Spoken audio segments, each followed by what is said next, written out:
1741. Om Namo Bhagavate Vasudevaya. Om Namo Bhagavate Vasudevaya. Om Namo Bhagavate Vasudevaya.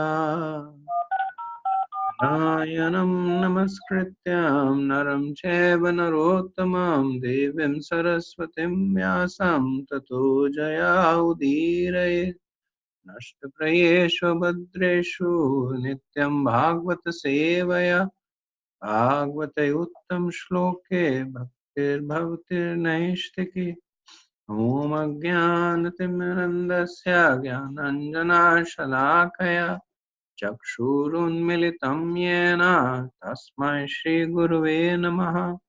नमो विश्वदाय कृष्णकृष्णाय भूतले श्रीमद्भक्तिवेदान्तस्वामिने नामिने नमस्ते सरस्वती देवी गौरवाणि प्रचारिणे निर्विशेषशून्यवादी पश्चिमदेशतारिणे।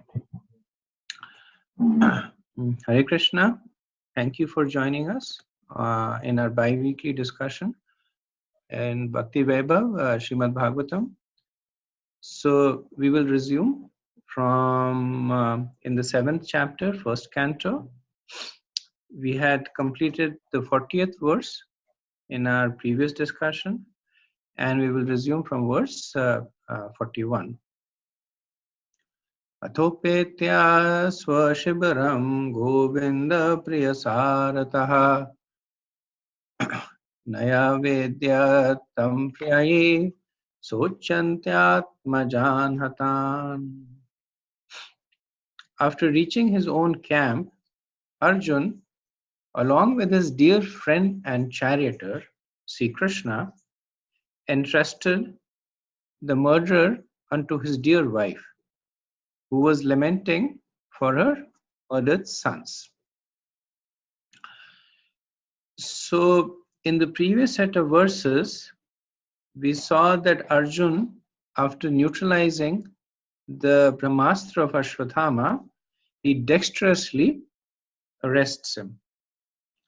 And by arresting, Sutta Goswami signifies that he binds him with a rope and drags him like an animal onto his own chariot.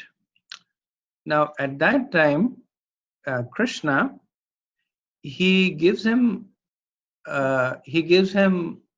several reasons to kill Ashwatthama.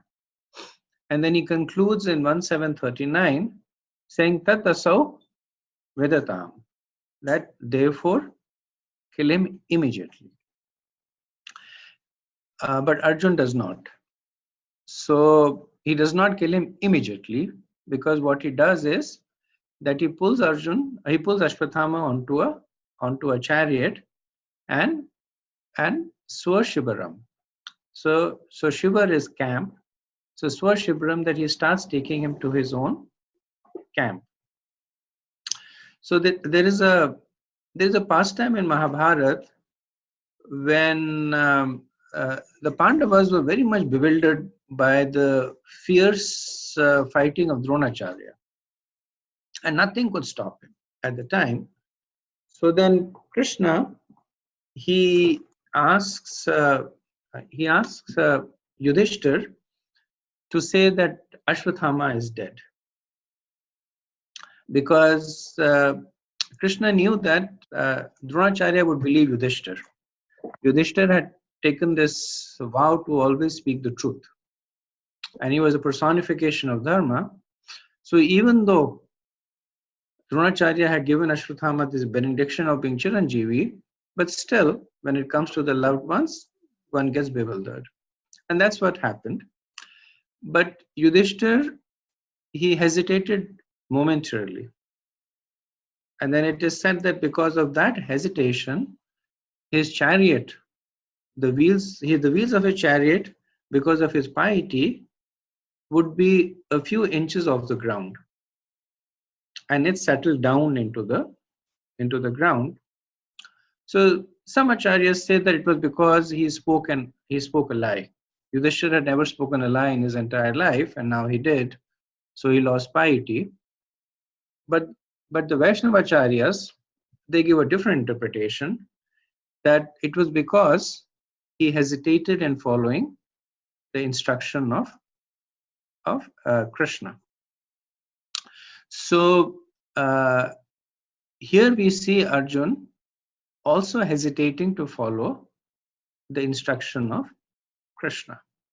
So just a few verses ago, when the Brahmastra was approaching Arjun, then Arjun had turned towards Krishna and glorified him with verses and asked him what to do. And then Krishna had said that you cast your own Brahmastra.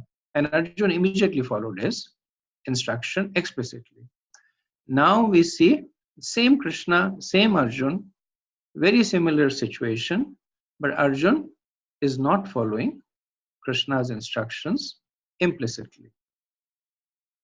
So this particular exchange is illustrative in understanding the nature of a guru-disciple relationship.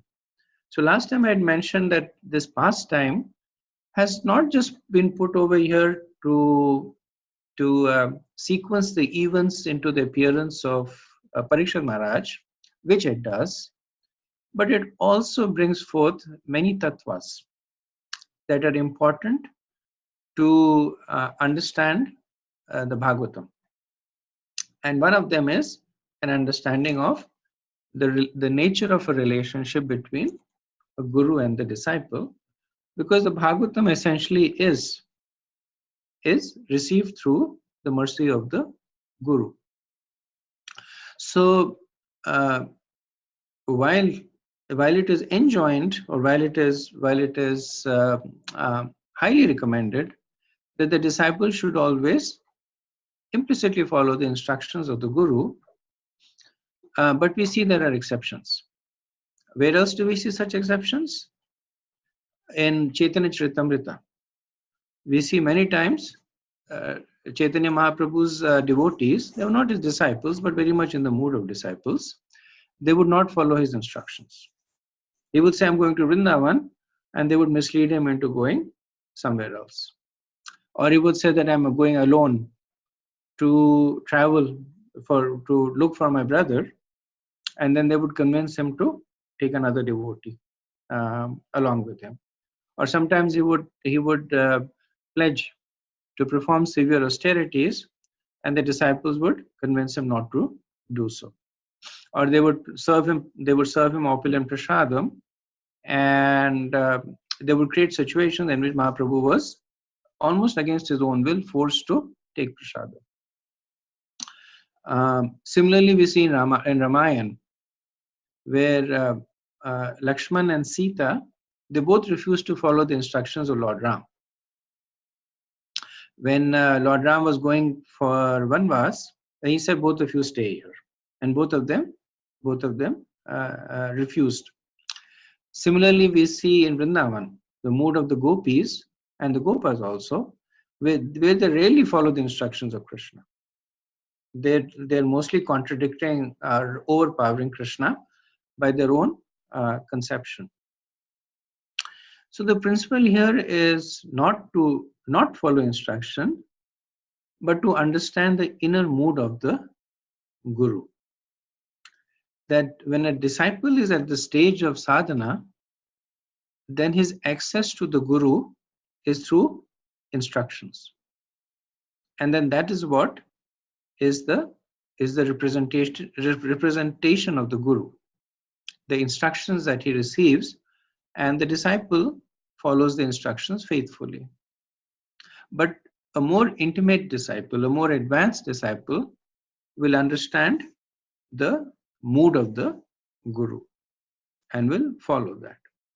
And the same thing extends to sadhu and shastra.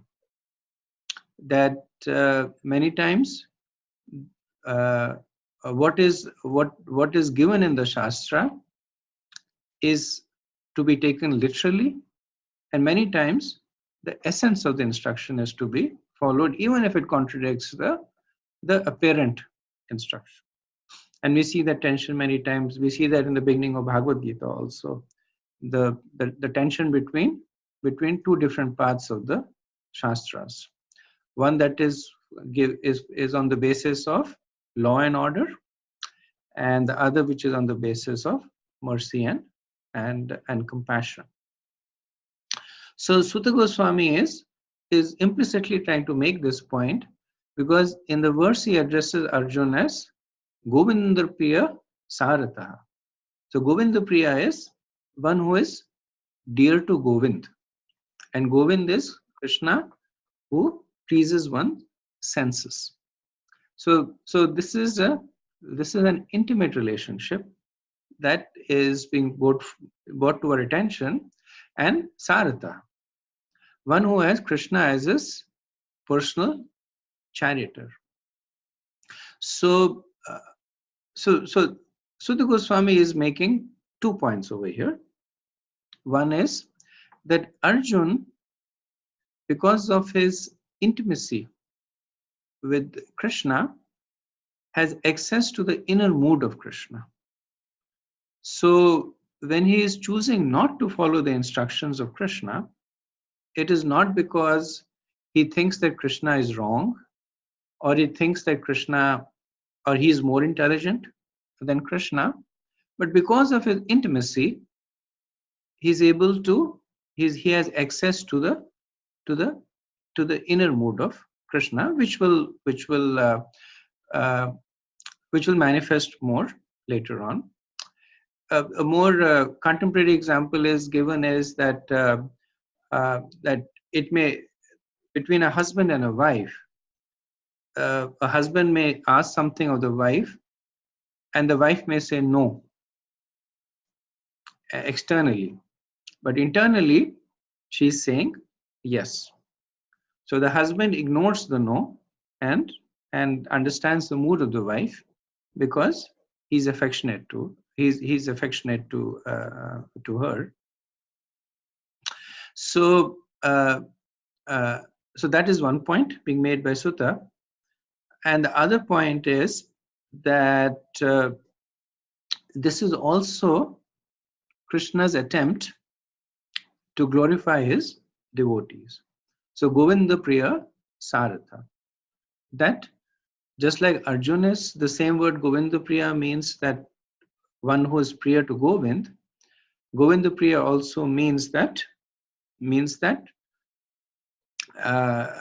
so Govinda Priya, one way is one who has affection for Govinda, and the other is one for whom Govind has affection.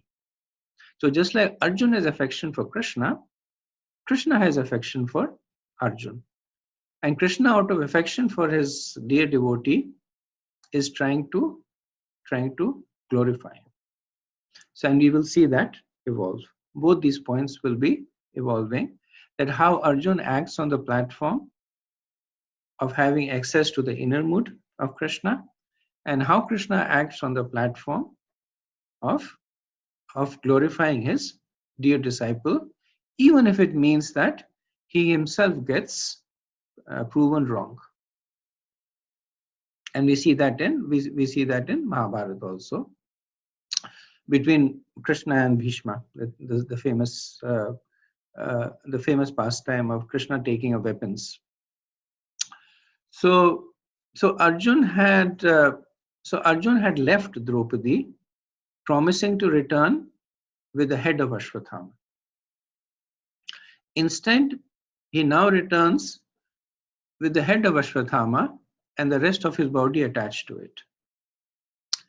And Ashwathama is bound like an animal in ropes. So just as the intelligent Arjun is reading beyond the statements of Krishna, he is also reading beyond the lamentation of his wife. So initially his wife, out of lamentation, had demanded that Ashwathama must be killed. So Sutta here says that Sochayanta Priyayi. That Sochayanta is the lamentation.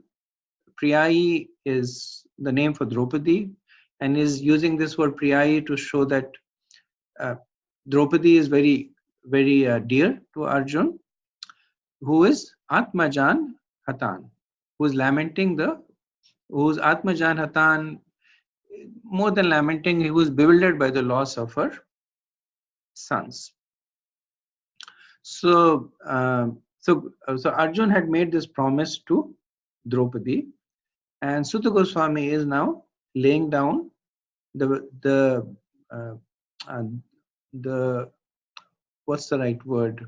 He's sowing the seeds of why Arjun will not follow through with his promise, because the promise that he made to his dear wife was when she was lamenting and bewildered because of the sudden loss of her sons. Okay, next verse. Any questions on this one?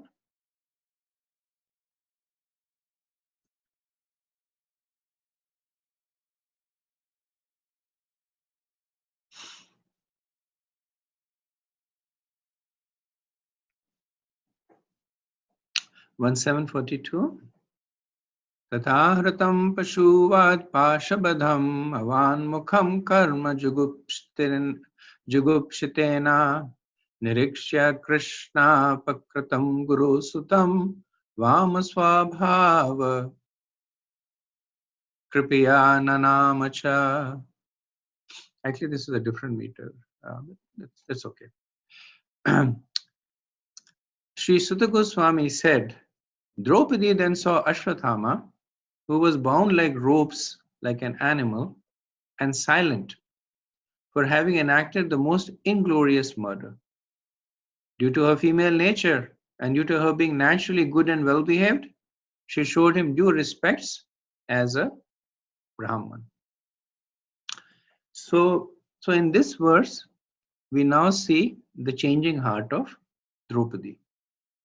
That when Draupadi was lamenting the loss of her sons, so along with grief, there was anger and the desire for revenge. Now, Draupadi, she sees Ashwathama led in. So it is Hartam Pashabadham. So Pash means ropes. Pashabadham means bound by ropes, Pashuvat, like an animal. So we see sometimes cows or donkeys or horses, they're tied with a rope and they're dragged in. So one can imagine Draupadi in her shivir and Arjun entering into the camp and dragging Ashwathama bound by ropes. And how is Ashwathama behaving? He is avak mukham. That he is completely at a loss of words. Why? Because of jugupshitena karma. Because he is aware of the heinous activities that he has committed. So just a few hours ago, he had killed the 5 sons of the woman that he is standing in front of. And not just killed in battle, but he had murdered them in their sleep. And now he's standing in front of the mother of these 5 slain children. So he is avak mukham. He has nothing to say because his shame has stolen the words from his tongue. In the verse, Sutta calls Draupadi as Krishna. And so one of Draupadi's name is Krishna because one of Krishna's meaning is dark complexion. And because Draupadi had a dark complexion, she was called Krishna. He also calls her Krishna to show her close association with Krishna, the personality of Godhead. That the qualities that she has are qualities that are endowed to one who is a devotee of Krishna. So Draupadi looks at Ashwathama, well aware that he is the apakritam. So apakritam means that a person who has committed a heinous crime, the crime of killing her sons while they were sleeping. But while she is looking at Ashwathama, she also sees Guru Sutam. She also sees the son of a guru and a Brahman. And because of her Vam Swabhava. So Vam means something that is beautiful. Literal translation is beautiful, also means noble or good natured. Because of her Vam Swabhav, immediately she feels kripiyai. She feels compassion. And what does she do? Nanama. She offers obeisances to Ashwatthama. So it's interesting the use of the word nanam as obeisances. In a way, the conjunction of this, so nanam is basically two words. Na means no and nam means name. So generally speaking, respect is in this connotation, that it involves negation of the self. So nanam means, so nam is like people are proud of their name. It's a matter of, it's an upadhi. It's something that I'm famous for my name. So nanam means I have no name. So it is synonymous to obeisances, that I am nothing, and especially I'm nothing in front of you. Similarly, other words are also with the same root, like nama. Nama means na aham. So aham means me, na means no, that I do not exist. Similarly, namaste. So namaste is na aham astu. That it's a contraction of na aham astu, which means that I do not exist. It also means namra astu. So namra means politeness or with respect. So offering something with polite. So namra literally means that bent back. So it means that one with a pliable back, actually, more than bent back. So one with a bent back is offering obeisances. So Draupadi gives nanama, and so we can understand the Vam Swabhav of Draupadi, that she's faced with for the very first time, she's faced with the killer of her own sons. And the first thing that she does is she offers him obeisances. So Prabhupada in the purport says, and actually Prabhupada in the purport, he seems to criticize Draupadi.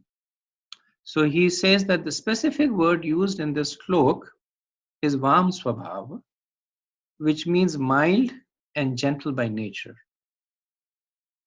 A good man or woman accepts anything very easily, but a man of average intelligence does not do so. So Prabhupada is indicating that Draupadi lacks even average intelligence. And then he proceeds and says, anyway, we should not give up our reason and discriminatory power just to be gentle. One must have good discriminatory power to judge a thing on its merit. We should not follow the mild nature of a woman and thereby accept that which is not genuine. Ashwatthama may be respected by a good-natured woman, but that does not mean that he is as good as a genuine Brahman. So in another lecture, Srila Prabhupada says that, so this is already explained in the purport, that a woman's nature is very mild and man's nature is very strong. That is the difference. Therefore, according to Vedic civilization, the woman must be protected because they are simple. They can be led to goodness also very easily, and they can be polluted also very easily. So we see in Bhagavad Gita, Arjun making a very similar point so Prabhupada is of course not speaking from a whimsical perspective. The same point is made by Arjun in Bhagavad Gita, where in chapter 1 verse 40 he says Pradushanti Kulastriya, where he says that when there is irreligion, the first thing that happens is Pradushanti Kulastriya, that the women of the families are contaminated because they are easily led by religion. And we also see in Bhagavad Gita then Krishna he condemns this mood of Arjun by saying Shrudram Hridaya Daurbalya, that this weakness of the heart does not befit you. So Srila Prabhupada is kind of resonating that mode in a more giving it a more contemporary context. Okay, next verse. Any questions on this? Yes, Prabhuji. A couple. I mean, I'm just trying to understand. It says in the verse here, um, swabhav, like Vama swabhav, right? Like Draupadi has Vama swabhav. So this swabhav, I'm just trying to think in the sense that, like, only when she saw Ashwatthama was she that nature came out. Like it seems like that, like, so it's basically like sense perception and then the change of heart, something like some, and then the swabhava, the Vama swabhava came out. So it's so if, for example, if Draupadi was blind, for example, I mean, if she was not able to see, then would that swabhava still come out? Like, I mean, I'm just trying to understand that is the swabhava, is a person's swabhava associated with our sense perception? Like, how, like, Yeah, from what we. yeah. I think I understand your question. Um, Difficult to. So I think what you're asking is that was this just an external impetus, that just because she saw Exactly. Ashwatthama being pulled in, tied with ropes like an animal, Right, the exactly. Vamsvaha manifested. It could be an Udipan, it could have been an impetus, but uh, there's nothing in the verse to indicate that she became Vamsvabhav because of the plight of Ashwatthama. The verse seems to indicate the opposite, that because of her Vamsvabhav, she gave obeisances to, she could not tolerate the situation of Ashwatthama, and she gave obeisances, she gives him obeisances. So, so her nature is more intrinsic to it. Sometimes, and I guess at the root of your question, you're trying to make a distinction between just sentimentality and deeper intrinsic characteristics of a person. And Draupadi is obviously a great personality. She's not really being sentimental over here. That she's Ashwatthama in this particular situation, and she acts contrary to her nature. So what seems to happen is that because of this, her intrinsic nature becomes even more strongly manifest. So, Prajit, the verse actually starts with Draupadi then saw Ashwatthama. It doesn't, I mean, and then she offered respects, or, or at least the English starts like that, translation. Yes, it does. Yeah. So, and your question is? So I'm just like, basically trying to understand, like, if for example, if Arjuna had killed Ashwatthama and like brought his head to Draupadi, would she, like? Well, it's a little bit of on the speculative side, but I would guess her Vamsava would be even strongly manifested at that point. So here she sees Ashwatthama with the head and the body, right? And then he's very much alive. And then even then her compassion is so strongly being evoked.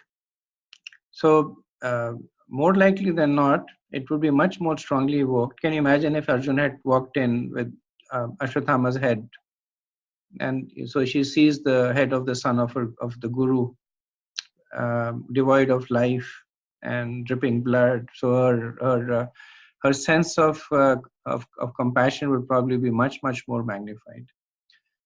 So once again, I think the basic point is that and when Draupadi will give the other reasons, then I think it will become more clear that it's not just situational sentimentality that evokes this response from Draupadi, but she actually sees in a much more deeper way. And Srila Prabhupada's apparent, we'll see this trend, we see the same thing in Bhagavad Gita, that his apparent criticism of Draupadi actually turns into open glorification. And the reason he goes through this is not because he's changing his mind, but because he's walking the readers through the sentiments that are being evoked through Sutta Goswami's rendition. So right now when somebody reads, then they get the sense that Draupadi is being sentimental. And Srila Prabhupada reflects that in the purport. And then as the verses go on, Draupadi presents more reasons, then the mood of Sutta Goswami and Srila Prabhupada's mood also changes. Thank you, Praji. And Praji, quick question on Swabhav. Like, does a person's are people born with a particular Swabhav, or like how does or does it change when they perceive things in the like when they see something like slaughtering of animals, and then there's a change of heart and things like that. So I mean, I'm just trying to understand and, I mean, we see goodness, like people are born with rakshas gun and manushya gun. So is that the swabhav of the person, or is that it is so I guess there are two things. One is the tension between nature and nurture. That one is born with an intrinsic nature, and that nature kind of sets in most of the cases, it kind of sets the boundary that this is the nature of a person. And nurture is because of the way the person absorbs the different environmental factors, whether it is teaching or whether it is life experiences. Then within that quadrant, they may go to different positions. So a person may become a person who is born with a desire to be hardworking may become extremely hardworking or just hardworking, depending on the situation. The same thing with intelligence, same thing with mode of goodness, etc. So that is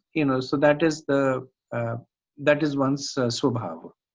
That what is at that particular point, what is the combination of nature and nurture. The second point is that it is a combination of, this is explained in Nectar of Devotion, that it is a combination of sthai bhav and vyabhachara bhav. So sthai bhav is what your nature is. And again, it's the nature that is a combination of what you're born with and what you have cultivated.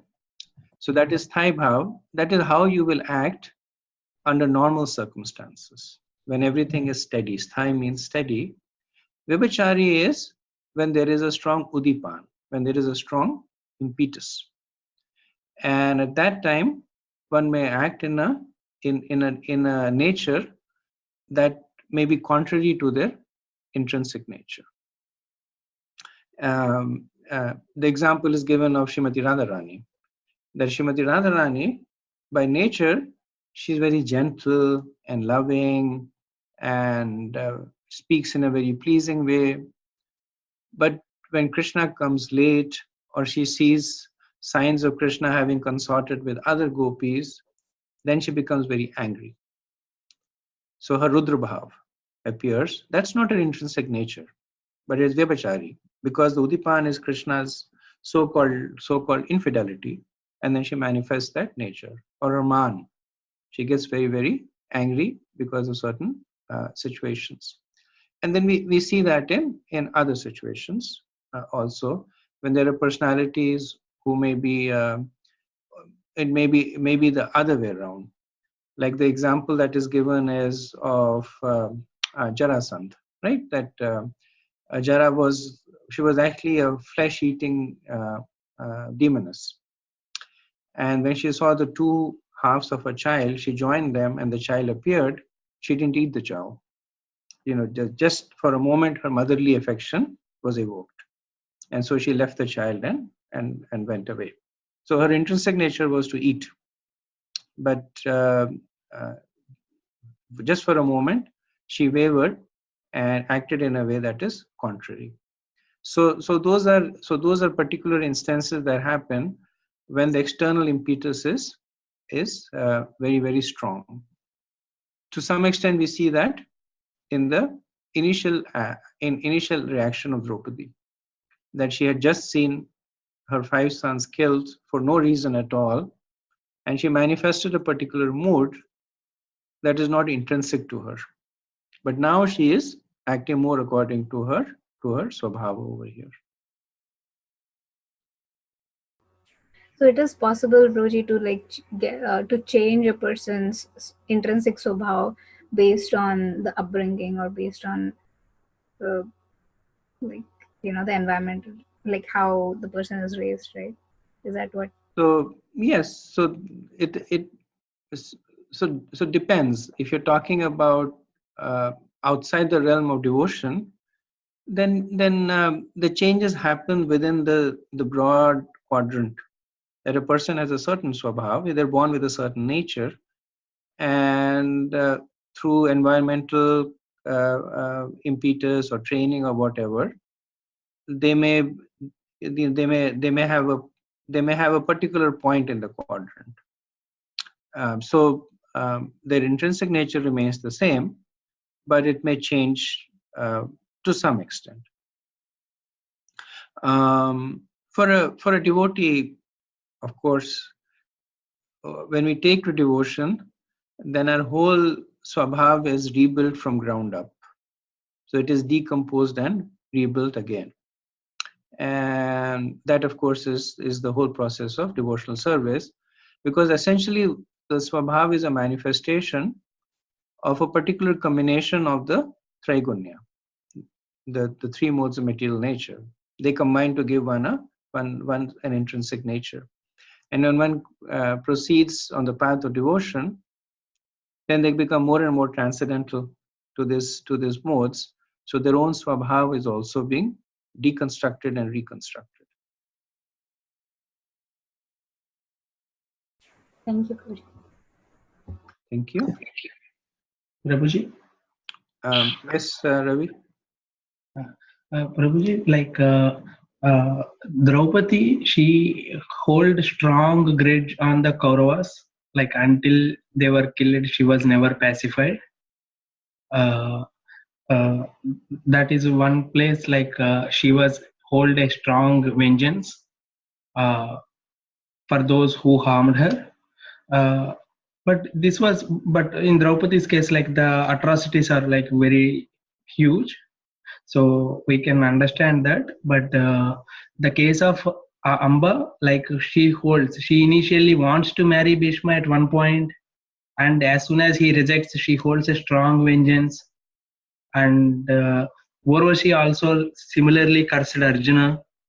So is there some flaw in their character, or is there something that kind of strong reversing nature is to do with women in general, kind of?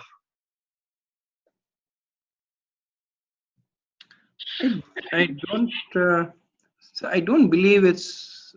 I mean, you have a small sample size. Like you have three people, and you're extrapolating to to a whole to a whole genre. There is also difference between. So a couple of things. One is that this strong mood of vengeance in Draupadi towards the Kauravas is not there in Mahabharata. I mean, I know it is in B.R. Chopra's Mahabharata, where Draupadi is constantly this whole pastime of her not tying her hair and and etc. etc. That vow was not taken by Draupadi; it was taken by Bhima. Draupadi hadn't taken that vow. That I'll only tie my hair with the blood of Dushasan. And this mood of Draupadi constantly inciting battle is also not there in Mahabharata. So Draupadi is not that vengeful as she is portrayed perhaps because of the TV serial. Because earlier on also you see that when Jayadratha tried to molest Draupadi, she was the one who spoke very strongly to forgive him. Bhima wanted to kill him, and then he said, "No, he's the husband of your sister." And she also makes this point that under passion a person becomes blind, and it's okay to forgive. And that's only a woman can do that, right? It's difficult for a man to see it. But a woman has just been wronged, and now she is actually speaking in favor of the person who had wronged her. So by nature, yes, she was a strong Kshatriya lady, no doubt. When Kichak tried to molest her, she was angry. She called up Bhim and said, "Take care of him," and Bhim took care of him. But she was also strongly compassionate, very strongly compassionate. The examples of the examples of Amba and what was the other example that you gave? Urvashi? Urvashi doesn't fit into this. Urvashi was a different case. There was no set sense of revenge over there. That she offered to have conjugal relationship with Arjun. Arjun refused. So she got angry and she cursed him to become important. So it was a very transactional thing. And again, Amba in a previous life, she was a demon. She was an asura, and she had that mood. She had that asuric mood. And whatever she was asking, so right from the beginning, she was on the path of irreligion. That without being married, she had relationships with another man. When that man rejected her, then she was inciting Bhishma to give up his own religion. And then when he did not give up his own religion, then at one point she's performing severe austerities in a river. I forget the name of the river, but the river curses her, saying that this is austerities in the mode of ignorance. So she's a different case. So no, I would not think that this reflects in any way on on women in general, and specifically, I think the three examples that you gave, they themselves are very different. Okay, so we'll do 1743. Vacha cha sahantyasya bandhananayanam sati mucyatam mesha brahmano nitaram guruhu. She could not tolerate Ashwathama being bound by ropes. And being a devoted lady, she said, release him, for he is a Brahman, our spiritual master. So in 6 verses from 43 to 48, Draupadi will give 6 dharmic reasons as to why Ashwathama should be released.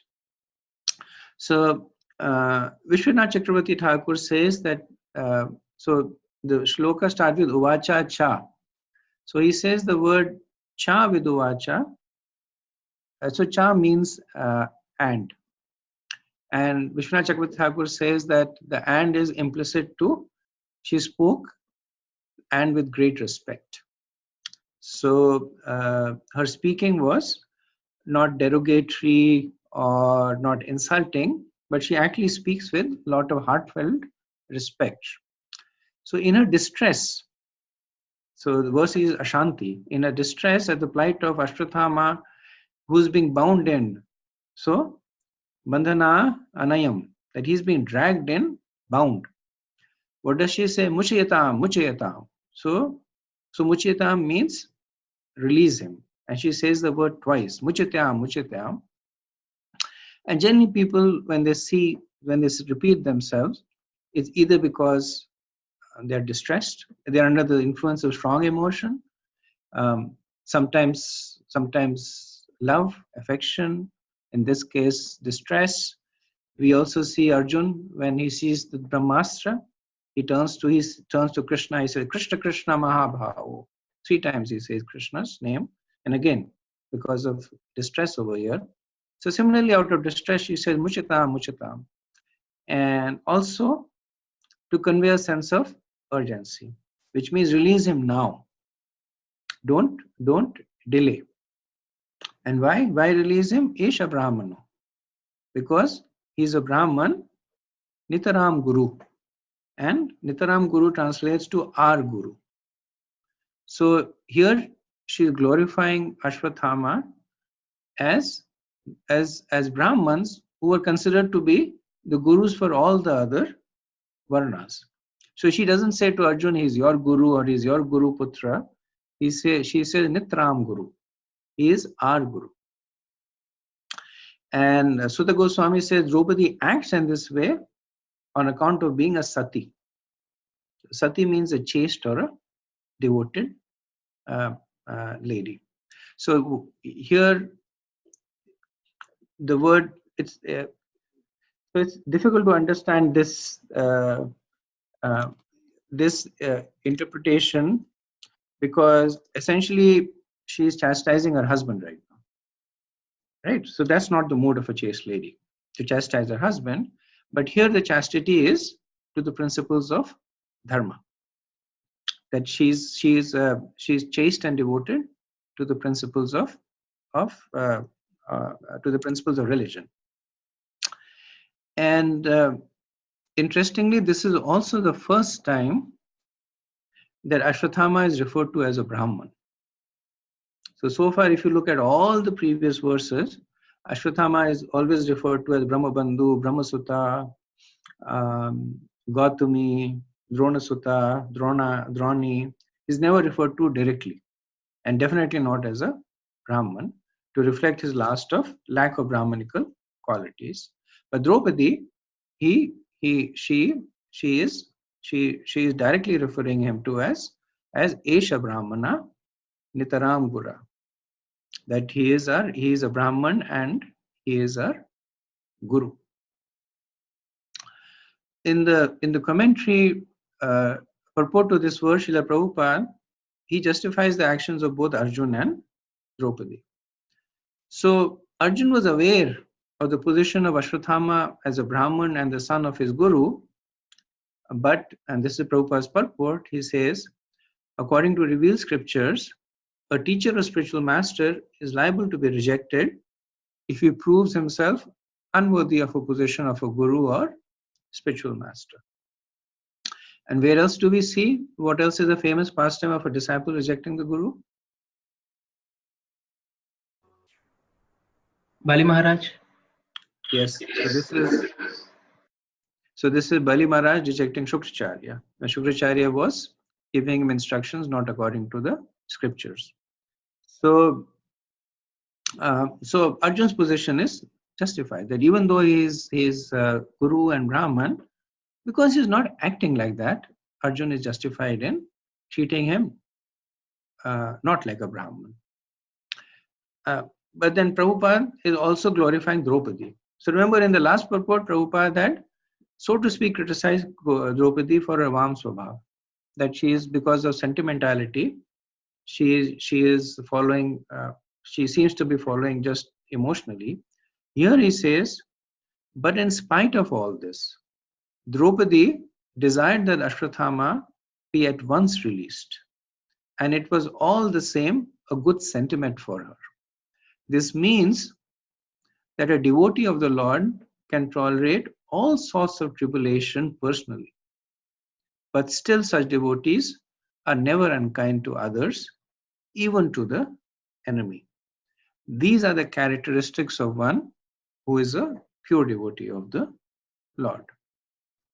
And Vishwanath Chakravarti Thakur says, she was thus nobler than Parikshit and Arjun towards those who are offenders to devotees. He even actually places her at a position higher than Parikshit and Arjun.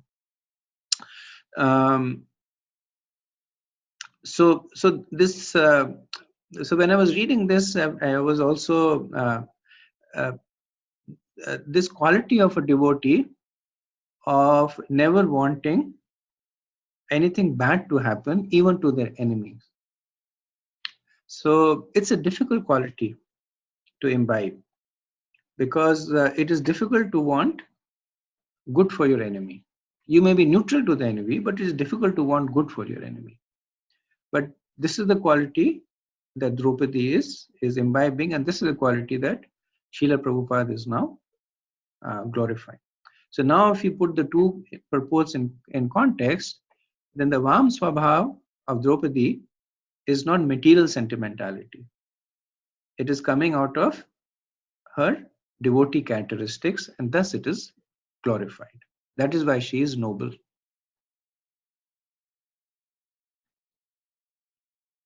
Okay, I'll do the next verse. Any other questions on this? So how to cultivate this characteristic, Prabhuji, that you don't even want not just that you don't want anything bad to happen to your enemy, but you're always you want their good, you want them to do good, or like you always want their better. It is one of the most difficult qualities to cultivate, because that's a natural propensity. So in a way, this is how you cultivate it. Bhaktivinoda Thakur makes this point that the only way not to criticize another devotee is to glorify the devotee. So the only way not to want bad for your enemy is to pray for something good to happen to the enemy. So just because by our intrinsic nature is we are very likely to veer towards the other path. If somebody does wrong to us, we say that Krishna punish him, and it's just a natural propensity. But even if we don't do it from our heart, but we just do it as a practice, even if it is external, that itself is very liberating. Mahatma Prabhu gives the example of, and you probably are aware of this, the massacre at nickel mines. This was a person. He wasn't really mad, but slightly deranged, and he goes into this Amish school at nickel mines, and I think in Pennsylvania, and he shoots. These are young girls, and he shoots at them. He kills a few. Many are wounded, and then he kills himself. And the Amish community, they raise money for his funeral, and they raise money to give to his family, because he came from not a very well-off family, and they personally attended his funeral and prayed for him. So just following that, I don't have access to their heart, but just following that externally of trying to wish and do well for those, even if they have done harm for you, that is the first big step. And as we say that, what's the saying, that you fake it until you make it. So as we keep practicing, it will internally become internalized, eventually become internalized. Thank you, Prabhuji. Thank you. Just a comment. I think in Ramayana also it was like that, when Ravan all the bad thing that he did, and before he died, Ram talked a lot of good about him. I could hear parts of what you said, Sarang Prabhu, about Ramayana and just before he died, but I didn't get the full sentence. Your sound is breaking up. What I'm saying is when at the end of the when Ravan would be like passing, even though he has done so many bad things, Ram did glorify him. Yes, that is a good example. The same mood being manifested by the personality of God himself. Thank you, Prabhu. Anything else? Okay, 1744. Sarahasya dhanurveda save sargopasamyamaha astagramasya cha bhavata shikshito yad anugrahat. it was by Dronacharya's mercy that you learn the military art of throwing arrows and the confidential art of controlling weapons. So the Sanskrit in the verse is Dhanurveda, and Dhanurveda is translated into the knowledge in the art of manipulating bows and arrows. So Dhanur is bow arrow. Veda means knowledge. So that is one meaning. Other meaning is also that it reflects to Dhanurved, and both of them are equally appropriate because Dhanurved is an Upaveda. There are four Upavedas. So Upavedas means Upa means close to or like Vedas. They're secondary Vedas, and one of them is Dhanurved, which has in it the knowledge of archery, politics, war. The other is Sthapatya Veda, which has mostly knowledge of architecture. It's found in the Atharva Veda. Then there is the Gandharva Veda, which has music and dance. And then there is Ayurveda, which has health and medicine. So Draupadi is saying that you learned this Dhanurved, whether it is the science of using a bow and arrow or Dhanurved in general. But he's saying that she's saying Shikshita, you learned this from the father of Ashwathama. And Sa Rahasya Dhanurveda. So the secrets, the confidential knowledge. So not just the regular knowledge, but the deeply confidential knowledge. And Sa Visarga, which is of releasing, and Upshamayana, controlling, Astagrama, all kinds of mystical weapons. And Draupadi, in a way, is indicating to Arjun that the reason that you are standing over here is because of Dronacharya. Because she's saying, who taught you? Just now there was a Brahmastra thrown at you.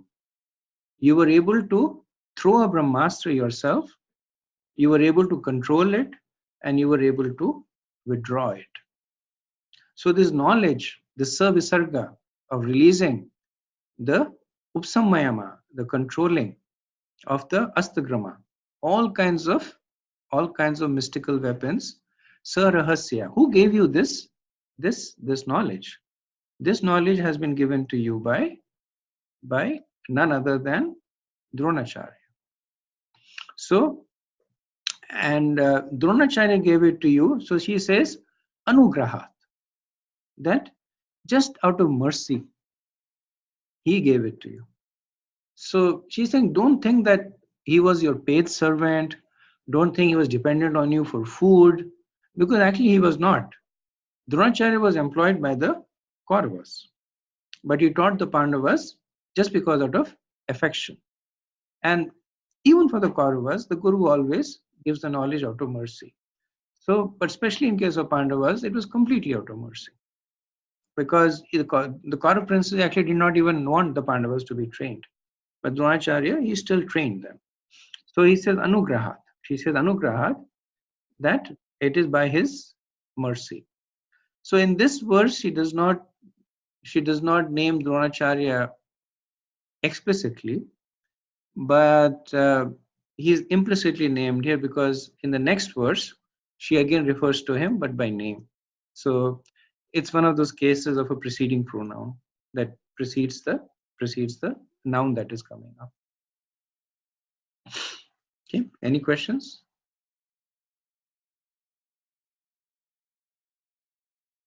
We couldn't think like that, bro. Like, Arjuna defeated Ashwatthama with the same skill he learned from his father. Mm-hmm. Yeah, we just think like Arjuna defeated because of his heinous act, but right, yeah. But in really, the Brahmastra, the skill of throwing and withdrawing a Brahmastra is available to a very, very few people. And Arjun was one of those fortunate ones because of the anugrahat of his teacher, Shishyat Anugrahat, because of the mercy on the student by Drona. And thinking in that situation is glorious, like when her own kid is. Yes, Prabhu. Anything else? Okay, we'll do the next verse. Sayesha Bhagavan Drona Prajarupena Vartate Tasya Tamanordam Patryaste Nanvagad Virashu Kripi. He, Dronacharya, is still existing, being represented by his son. His wife Kripi did not undergo a sati with him because she had a son.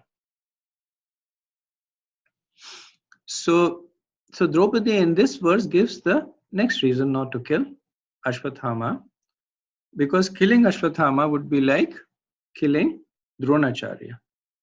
And not only killing Dronacharya, but also Kripi, both of them. So in this verse, we see that Draupadi refers to the father of Ashwathama as Bhagwan Drona. So Bhagwan is and Srila Prabhupada talks about it often. Parashar Muni defines Bhagwan as one who has all the 6 kinds of opulence. And by the mercy of Bhagwan, one becomes Bhagyavan. So a person's good, Bhagwan is one who bestows good fortune on others.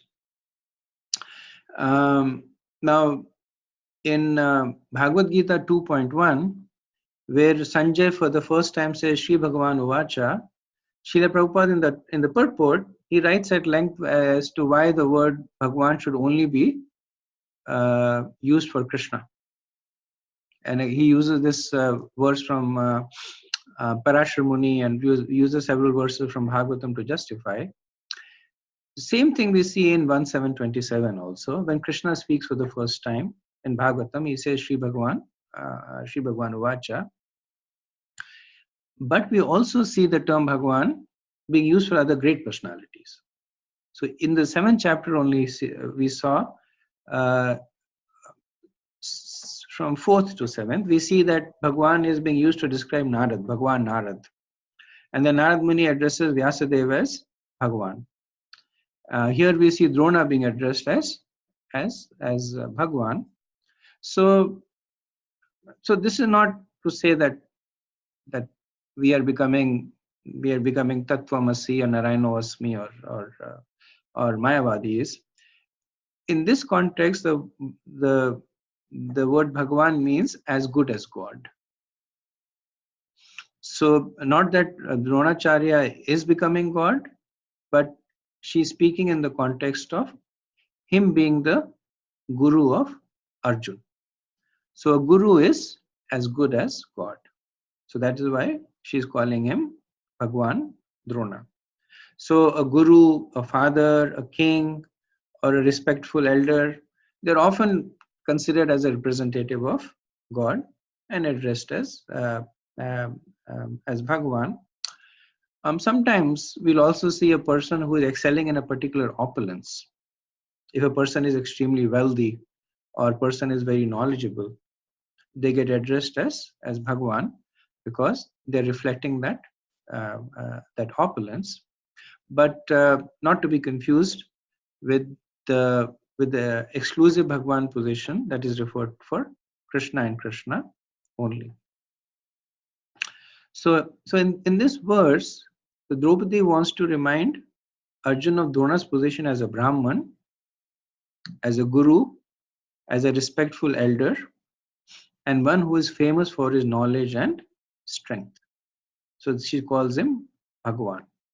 He's a Brahman. The Brahmans are called Bhagwan because they are natural gurus to the other Varnas. He's a guru. So he's Bhagwan. He's a respectable elder. And he is famous for his opulence of knowledge and strength. So she's drawing Arjun's attention and calling him Bhagwan. So Draupadi says, Bhagavan Drona Esha Vartate Prajarupena. Esha means certainly. Vartate exists. Prajarupena in the form of his son. So she is logically extrapolating. So after having glorified Drona as Bhagwan, she is now saying that the same personality is now existing in his son, which means that the same respect that is accorded to the father should also be given to the son. Then she approaches it from the perspective of Kripi. So she says, Patni Hridamatmana, that the wife is considered to be half the body of the husband, which means Kripi represents an extension of Drona. And because Drona continues to live in his son, Virashuhu, Kripi na Anvagat. That is why Kripi did not commit sati, because her husband had not actually died, because he continued to live in the body of the son. So that is the reason also why we see in the Mahabharata pastime that when Pandu died, then Kunti Devi did not perform sati, because his sons were alive. So Draupadi is calling Arjun's attention to the fact that Ashwathama is the representative of Dronacharya. So respect him the same way that you would respect Dronacharya. And she's bringing his attention to Kripi also, that now Kripi's life is only dependent on the life of Ashwathama, because Ashwathama is the remaining representative of her husband. So Prabhupada in the purport writes that a widow is a widow only in name if there is a son of her husband existing, to summarize this sentiment of Draupadi. Okay, next verse. Any questions on this?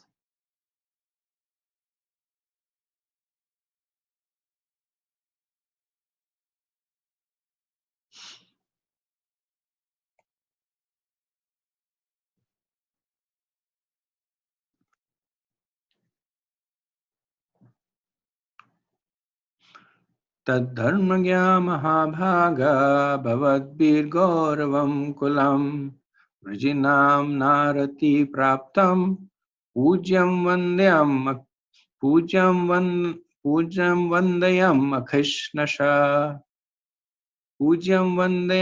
अभिक्ष्णशा. O most fortunate one who knows the principles of religion, it is not good for you to cause grief to glorious family members who are always respectable and worshipful.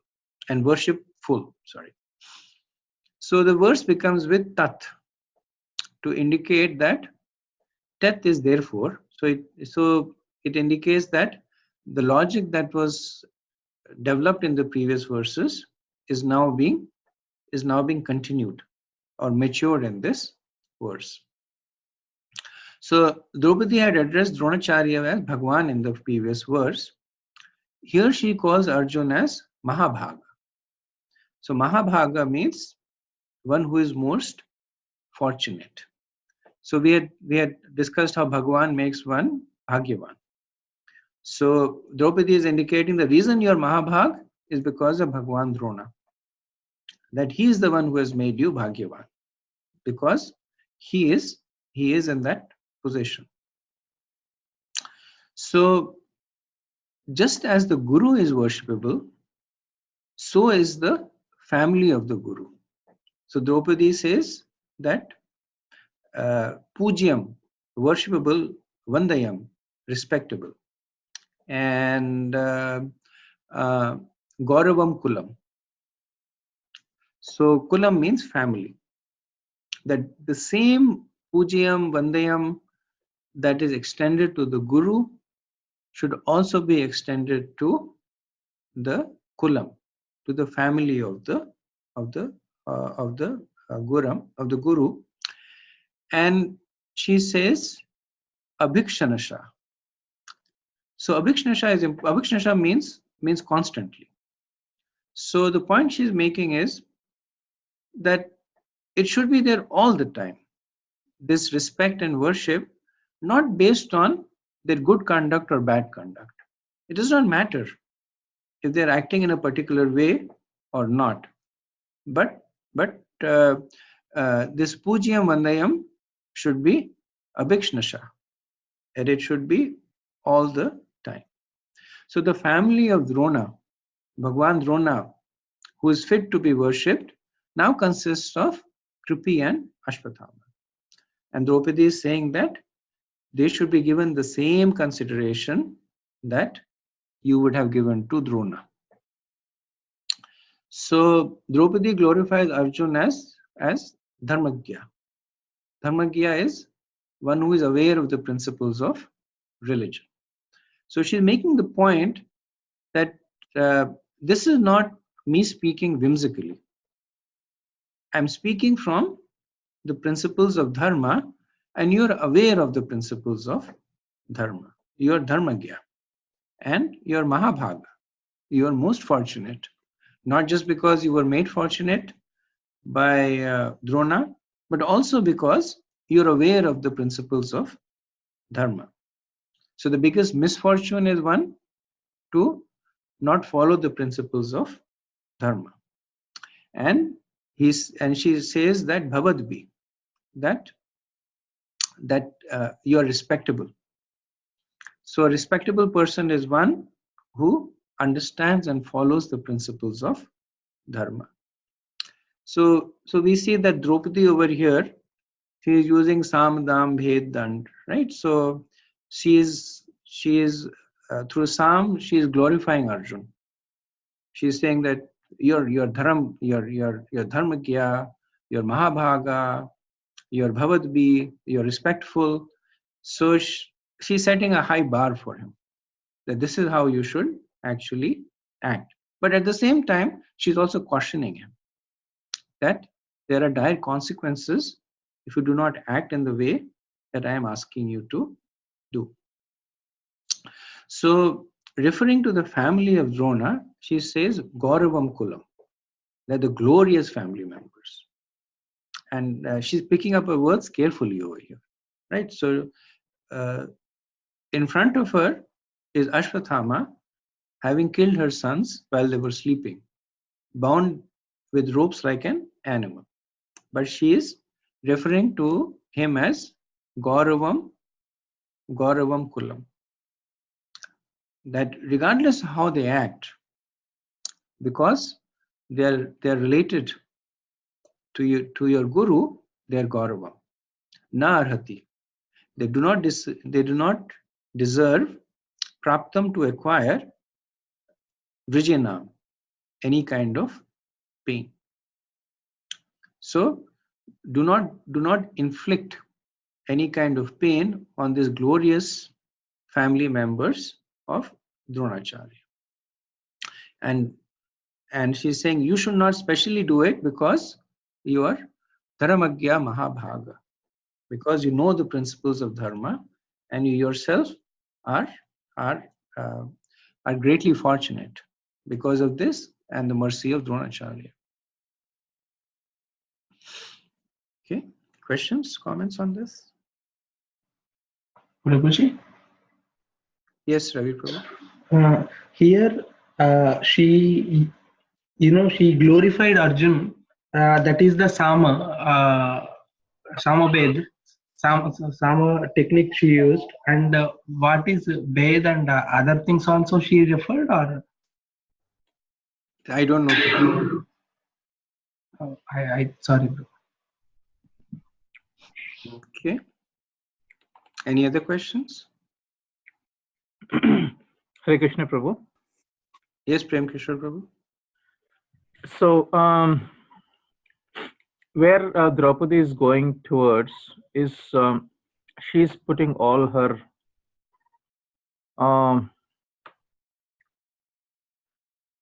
perspective as a good wife and trying to give like a dharmic Vedic knowledge, right? At the same point, Arjuna did get it prior itself from Krishna, right? Like basically, my question here is, as we have access to Guru, right? In this case, Arjuna to Krishna with his instruction, which are to be followed faithfully. At the same point, we did discuss in prior verses, like a advanced devotee, in that's the one which you highlighted, right? He should be able to see and have the access to inner mood of Guru or Krishna, right?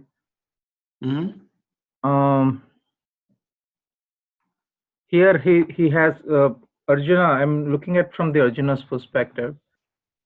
He has his wife giving him some dharmic principle knowledge, and at the same point he got instructions from Guru, whether it was law and order or from the mercy and it was not a mercy and compassion. I see mercy and compassion was given by his wife, and law and order from Guru, right? So the question really is he not offending the Guru's instruction? So far it would appear so, that not only at this point, but as we discussed earlier, that when Krishna asked Arjun to kill him immediately, then Arjun should have killed Ashwatthama immediately, but he did not. So from that point onwards, he was apparently offending his guru by not following his instructions. But we had the discussion at the time that for a disciple to follow the instructions of the guru is important, but an intimate disciple knows the mood of the guru. And you remember we talked about the examples of how Lakshman and Sita, they went against the instructions of Lord Ram. So they were not offending Lord Ram. In fact, Lord Ram was being pleased, or the gopis, they do not follow the instructions of Krishna. They're not offending Krishna. They're pleasing Krishna. So here we see the deeper meaning of the relationship between Guru and Shishya, that the Shishya looks beyond the instructions of the Guru and acts according to the desires of the Guru. Yeah, I see the point. But my question really is, is it not our mind tricks that I'm talking from the day-to-day principles point of view? So from the day-to-day, for people like you and I, our perfection is in following the instructions of the Guru. Yeah. Right, because otherwise, like you're saying, then our mind will start playing tricks. Guru Maharaj says you chant 16 rounds, and we say that actually what he means is chant 8 rounds, and we start chanting 8 rounds, right? And he says do this, and we say, well, actually, he's saying this, but actually he means this, so we start doing something else. Because we are not advanced to that level, we don't have that close access to the heart of the Guru. So we should not act in a way that we don't have the right to act in, but Arjun can. And that's why before this pastime unfolds, Sutta Goswami, he points out, he says, Govinda Priya Sarathe. So he's talking about the special position of Arjun, that he is very dear to Govind, so dear that Krishna is willing to personally become his charioteer. So, if for whatever reason our Guru Maharaj became our charioteer, then maybe, we can act in that way. But we don't have that intimacy, we don't have that advancement. So as sadhakas, our perfection is in following the instructions, the explicit instructions.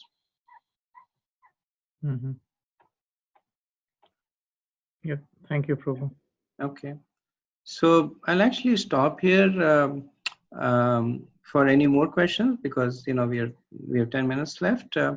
I'll also there is a table that actually I'm not sure how best to do it.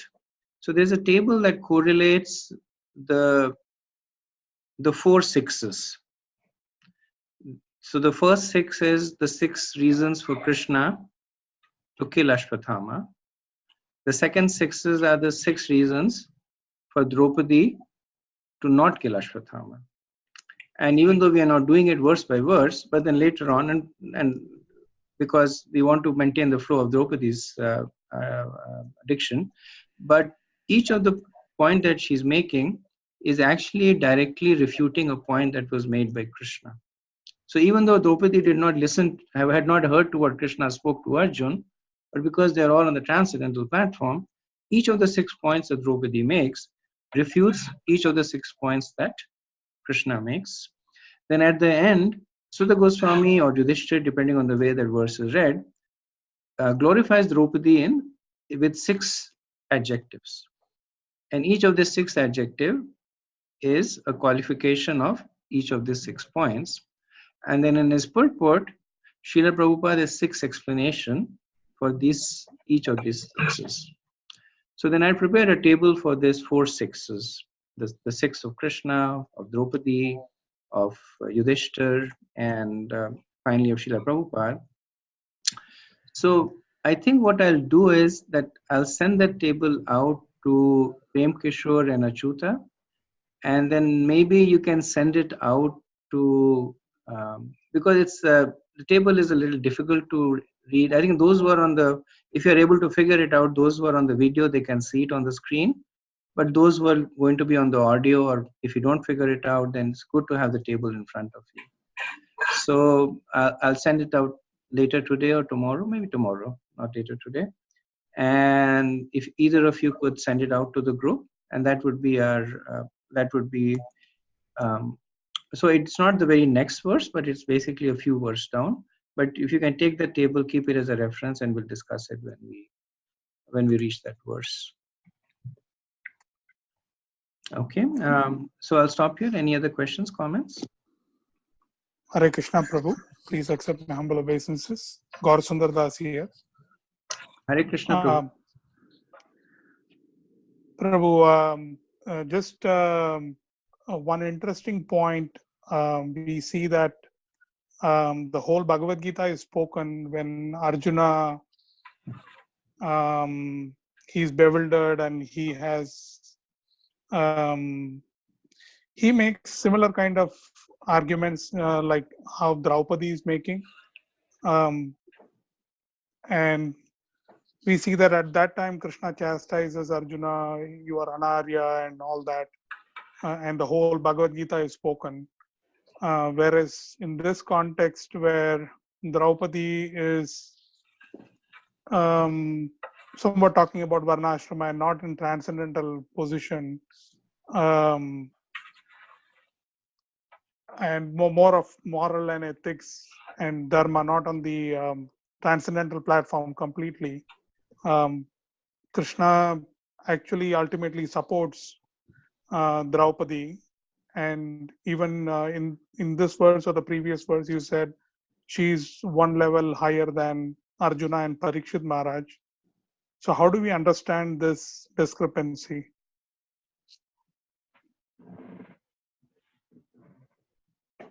So the discrepancy that you're talking about is that Arjun should have been, after hearing the Bhagavad Gita, Arjun should already have been at the level of Draupadi.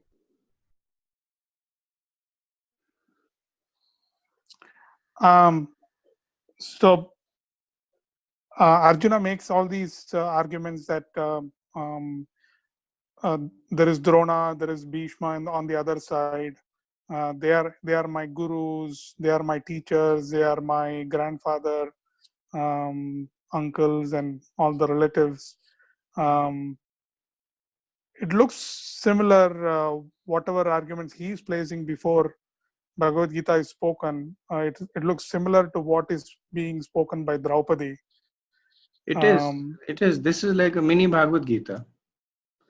So you see. But there we see that Krishna refutes. He disagrees to Arjuna. He refutes each and every point. But here, ultimately, Draupadi is glorified, and she's been projected as the most exalted devotee, and all that. So I'm not able to understand. Well, one way to understand is that this is Bhagavatam, that is Bhagavad Gita. So the Bhagavatam starts from where the Bhagavad Gita ends. In the Bhagavad Gita ends with Arjun saying to Krishna that now I am ready to follow your instructions. The Bhagavatam starts with Arjun telling Krishna, now I am not going to follow your instructions. So it's not a step back, it's a step forward. Because again, the point that was made is that the reason Arjun is not following, or apparently not following Krishna's instructions, because he's looking beyond the instructions of Krishna. So there he was a disciple who was surrendered to the instructions of Krishna. Here he's an intimate disciple who understands the mood of Krishna. He and Draupadi by inference also. And how do we know that fact?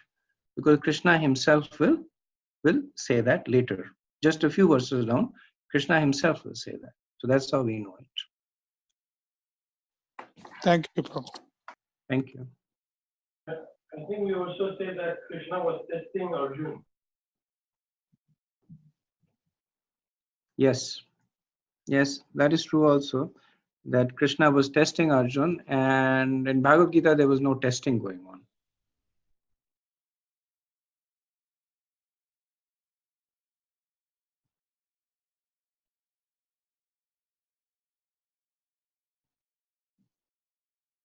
Okay.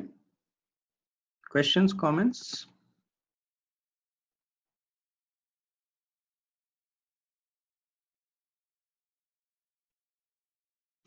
Okay.